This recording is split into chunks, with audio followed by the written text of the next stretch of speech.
warmest greetings to the junior high school completers, school year 2022-2023.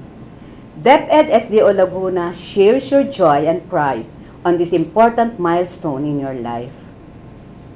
With the theme K-12 graduates molded through a resilient education foundation, the strong and determined Filipino spirit is once again highlighted.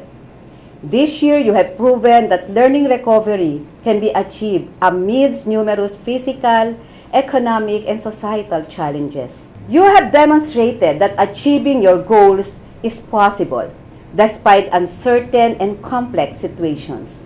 The proverbial village had raised you.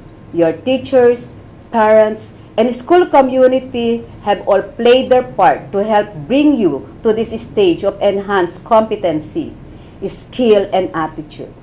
They have empowered and prepared you for the next bigger step ahead. All you have to do now is to take that step. As you continue to pursue your dreams, regardless which curriculum exit you may take, do not forget the most important things you learned from your alma mater, the core values of faith, compassion, love for others, and for our country. Continue to strive to be the person who lives not just for himself or his immediate family, but one who desires to help others through good citizenship, productivity, and Christian living. Congratulations, completers! God bless all of you.